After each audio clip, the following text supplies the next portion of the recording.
Okay, welcome back. This is Sunday, Mother's Day, and I've got a lot to show you this time. I've been working on it pretty much all day because it's been raining, and I'll show you my other project that I worked on all Saturday. Taylor has been doing schoolwork today, so I've been on the boat alone. But I started off working on the ballast tank. I now have all of the ballast tank structure glassed in place. I've got the longitudinal baffles in the stern section as well as in the bow section. This is bulkhead 4 here, all glued in place and coated. And so I did have to trim them ever so slightly to fit down in there. And also, before I put bulkhead 4 in, I put a straight edge from right there, the aft bunk web, across to bulkhead 5, and I drew a line on there. And so when I was fitting these in, I was putting a straight edge across here. I had to take a little bit off the top and just a tiny bit off the ends, but all these parts were already coated and sanded, especially the cutouts, you know, where the little water channels are, and that's to let water flow, and also it makes it easier to glass because you can just run your fillet out. There's none of those weird three-sided corners to have to deal with. So I slid those down in there, and you can see I've got a stick back here that's putting a little bit of pressure forward on this bulkhead, and I just pushed them down in there after coating the edges. And then once they were down in there, I just filleted them and I taped them right away. And then after a couple of hours, I came back in and I gave all the sides a coat with a brush. And what I'm going to do tomorrow is get down in there and I'll show you, I'll take some pictures of it, but I'm going to use a little tiny circular mirror and put it down in the crevices and check all the crevices. And if I see any little capillaries or holes or pinholes, I'm just going to reach up in there and put a dab of thickened epoxy while it's still, you know, within the curing window. Because this whole tank was already glassed, so the tank's not going to leak. But these longitudinal baffles and this bulkhead that I put in, those could get water leaking up their edges. And then the other common thing we've seen is water leaking over this edge. So you'll have the tank filled and you'll get water in this compartment. And so when we put our fiberglass angles around here, we'll make sure that there's no gaps or cracks or anything that could let water pass along that edge.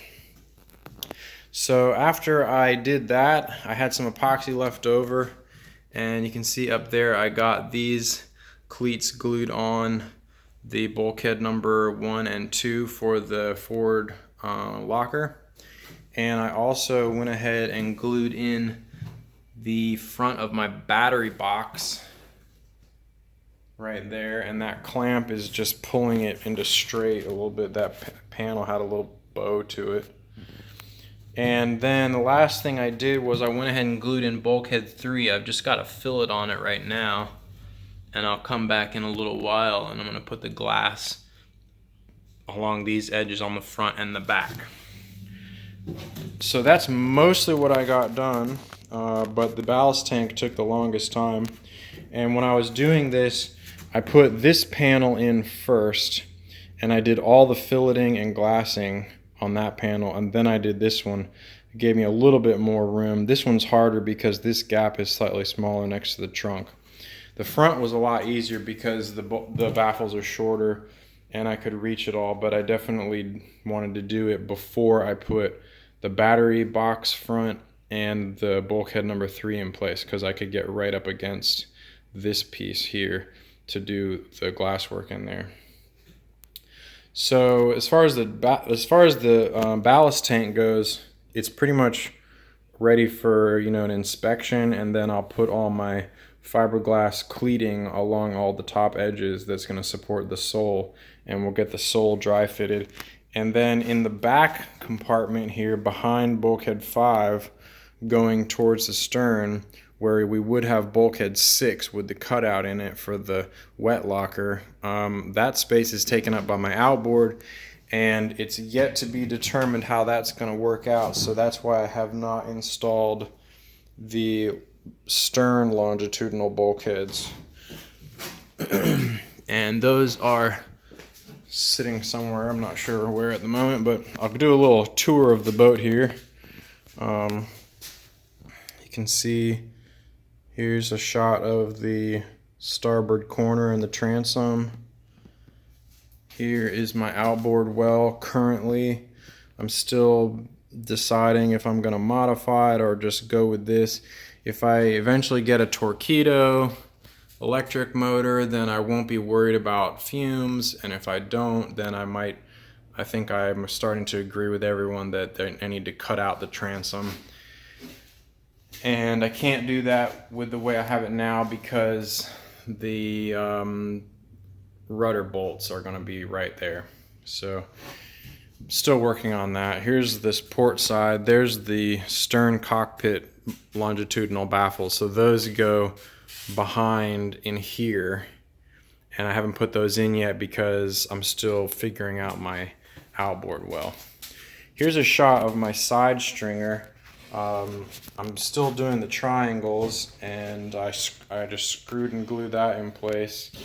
I still like the triangles. And let's see what else. Here's a shot of the compartment behind the bunk opposite where I'm going to have my cooler. The cooler box is going to go right there, just like Graham did on his Corsound 17 Mark III.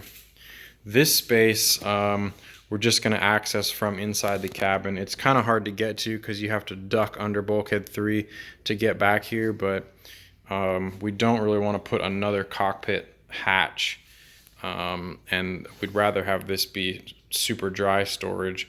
And we can always do like I think Peter McCrary did, and he installed like a tray and a set of slider rails that go up under there so he can pull it back to access whatever's back there. And so here's a shot of bulkhead 3 now in place.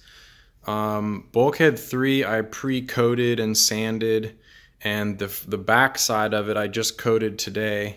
But the forward side, you can see, has been coated and sanded. I've got some screw holes filled there. And let's see what else. Here's the forward locker. I just clamped that piece on and I sprung that piece in.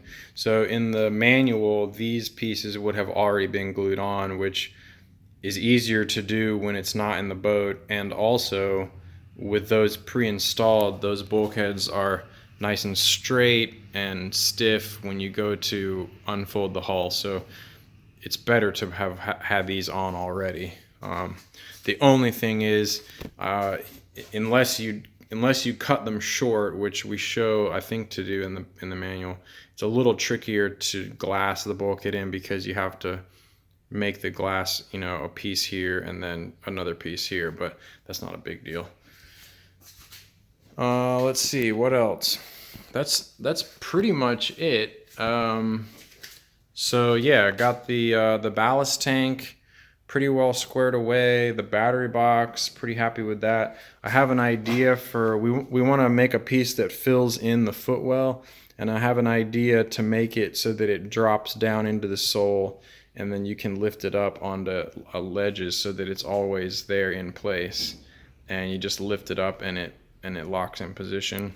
So I'll try to think of that. I'm also thinking about adding another step here, so you can step on the battery box and then you have to step in onto the bridge deck. So I'm thinking of maybe doing like a pull-out shelf that doubles as a step maybe.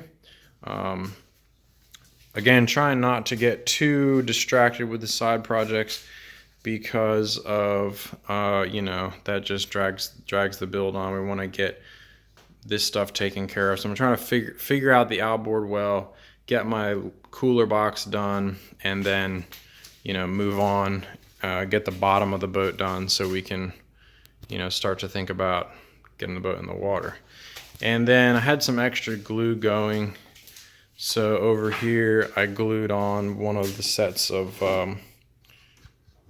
hatch rails. These come in the kit. They're pre-datoed for the cockpit beams. And all these pieces are very well, and you know, we spent a long time thinking them out. And you know, one of the things that we build into this is an 1/8 of an inch of gap for a stick-on gasket on the underside of the hatch lid. And if I tip this down, it's sitting on these pieces, and all of the other parts make up the frame of the lip, and there's an 1/8 of an inch of gap all the way around the table. So that's the gap for the sealant tape. So if you use a 1/4 inch sealant tape, it compresses 50% against the top side of the hatch. So I can show it to you this way as well with a straight edge. If I put a straight edge across here, there's an 1/8 of an inch of gap between the drainage, the inner coaming of the hatch and the outer coaming. So it's just built into the hatch to have that gap, which if you're building from plans, it's kind of hard to do. You have to like set up a jig and use a router to cut it down exactly. So these, they're gonna get sanded and rounded, some more filleting. I'll show you where I'm gonna reinforce them in a couple of spots with some fiberglass, and then we're gonna coat the lockers, the cockpit lockers, and then these can go in. I want to coat the lockers before I put the cockpit hatches in. So that's where we're at with the boat on Sunday, and it's raining today, but I'll show you my other project. This is what we've been working on when we haven't been working on the boat. This is our back deck project, and it's still ongoing, but we decided we wanted to roof it over. So yesterday I got a beam installed, and we got some of our rafters installed, and it's a little temporary, so we got some waterproofing going on. We put in these French doors.